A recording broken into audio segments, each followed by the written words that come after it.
औज़ुबिल्लाहिमिनश्शैतानिर्रजीम बिस्मिल्लाहिर्रहमानिर्रहीम। मेरा नाम है मोहम्मद अवैस। मेरे चैनल का नाम है स्काई इमिग्रेशन कंसल्टेंट्स। इसको तो मेरी वीडियो देख रहे हैं मेरे YouTube channel sky immigration consultants और मेरे Facebook page sky immigration consultants पे। जापान टूरिस्ट वीज़ा रेशो कैसी है, कौन लोग अप्लाई कर सकते हैं, क्या क्या डॉक्यूमेंटेशन चाहिए होगा, वीज़ा एम्बेसी की फ़ीस कितनी है, मैं ये सब कुछ आपको समझाने की कोशिश करूँगा इस वीडियो में। मैं वीडियो क्यों बना रहा हूँ, इसकी कुछ वजूहत हैं। हमारे अल्हम्दुलिल्लाह कल कोई 2 वीज़े ग्रांट हुए जापान के, और हमने जो अपलोड किए तो हमें काफ़ी कॉल्स आना शुरू हो गई। एम्बेसी की फ़ीस कितनी है, आपकी फ़ीस कितनी है, क्या क्या डॉक्यूमेंटेशन रिक्वायर्ड है, क्या आप डन बेस पे काम करते हैं, कितने में वीज़ा मिल जाएगा, इस तरह के कुछ मैसेजेस आना शुरू हो गए। तो मैंने कहा कि मैं उसका खुद आके आपको साथ समझा सकूं कि वीज़ा कौन लोग अप्लाई कर सकते हैं, कैसे अप्लाई कर सकते हैं, उसकी वीज़ा रेशो कैसी है। बेशक मेरे कल 2 वीज़े ग्रांट हुए हैं जापान के, लेकिन मैं आपको फिर भी मना करूंगा कि जापान का वीज़ा भी अप्लाई ना करें, क्योंकि जिनके हमारे वीज़े ग्रांट हुए हैं, क्योंकि उन्होंने दोनों ने मुझे बताया कि आई थिंक आप ये कह सकते हैं कि जितने पासपोर्ट्स में से आए हैं 100 प्लस में से थे, जिसमें से सिर्फ 4 के वीज़े ग्रांट हुए नजर आए जो हमारे मिले हैं, उनके हमारे वीज़े ग्रांट हुए हैं। यानी आप ये कह सकते हैं जो वीज़े कल ग्रांट हुए इसमें 2 हमारे हुए हैं, बाकी जो दूसरे होंगे मुझे एक्चुअल फिगर नहीं पता, लेकिन वीज़ा रेशो उस तरह की नहीं है जिस तरह होनी चाहिए, जिस तरह होनी थी।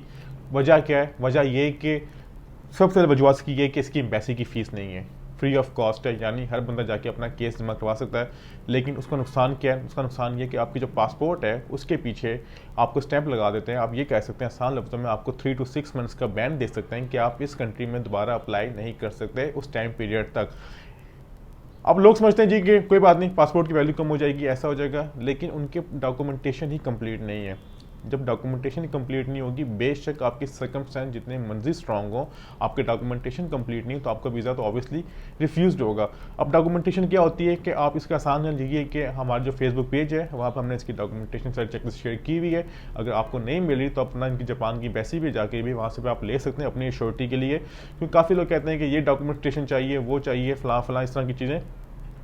काफ़ी लोगों ने ये भी एक गॉसिप्स किए हुए थे कि अफवाहें फैलाई हुई थी, रूमर्स फैलाए हुए थे जी कि आपको अपॉइंटमेंट की नीड होगी। ऐसे अपॉइंटमेंट की रिक्वायरमेंट नहीं है, जापान एम्बेसी में आप वॉक इन कर सकते हैं। 9 से 11 टाइमिंग है, और जो इनकी पासपोर्ट आप वापस हासिल कर सकते हैं वो 2 बजे के बाद होता है, आपको उसके बाद आपको पासपोर्ट मिल जाएगा। लेकिन मैं आपको फिर कह रहा हूँ, आप हमसे सर्विस तो ले सकते हैं, हमारी 50% ऑफ भी लगी हुई है। 50% ऑफ मीन्स से हमारी जापान की कंसल्टेंसी फीस है 20,000 20,000 पे, जिसको ऑफ करके हम लोग 10,000 कर रहे हैं। ये ऑफर है 31 दिसंबर 2022 तक। आप हमसे सारी सर्विस चार्जेस में आप हमसे डिस्काउंट ले सकते हैं। लेकिन आपको बात फिर बता दूं, ये बात शेयर कर लें कि इसका जापान की वीज़ा रेशो नहीं है। जापान का वीज़ा उन लोगों का भी रिफ्यूज़ हो रहा है जिनके अमेरिका के, कनाडा के, ऑस्ट्रेलिया के या यूके के जो बड़े कंट्रीज़ हैं उनके वीज़े वैलिड थे, वो ट्रैवल करना चाहते, वो अपना टूर कंबाइन करना चाहते, इसको मर्ज करना चाहते, उनके वीज़े भी रिफ्यूज़ हुए। कहने का मतलब ये है कि अगर आप लोग वीज़ा अप्लाई करना चाह रहे हैं तो थोड़ा सा वेट कर लें, नेक्स्ट मंथ तक मुमकिन है कि जनवरी में कुछ चीज़ें सफल हों, चीज़ें बेहतर हों, वीज़ा रेशियो बेहतर हो जाए। लेकिन एट प्रेजेंट टाइम में वीज़ा रेशियो उस तरह की पोटेंशियल नहीं है जिस तरह की होनी चाहिए थी। तो ये थी आज की इन्फॉर्मेशन जो आपने डिस्कस करना चाहता जापान से रेलिवेंट। आप हमारे फेसबुक पेज पर जाकर देख सकते हैं। देखें, ये बहुत अजीब सी बात होती है, कंसल्टेंट आपको खुद फ्रंट पे कह रहा है जिसके लास्ट डे वीज़े ग्रांट हुए, लेकिन वो फिर भी रिकमेंड नहीं कर रहा। उसकी वजह पता है क्या है? उसकी वजह ये है कि मैं अपना नाम ख़राब नहीं करना चाहता, ठीक है, क्योंकि मैं कोशिश करता हूँ जो स्काई इमिग्रेशन का नाम है वो आगे जाए पीछे ना आए। हम लोग पैसे ले लेंगे आपसे, लेकिन मुझे पता है कि जब काम आपका नहीं होगा तो डेट्स वाई मैं आपको रिकमेंड नहीं करूँगा।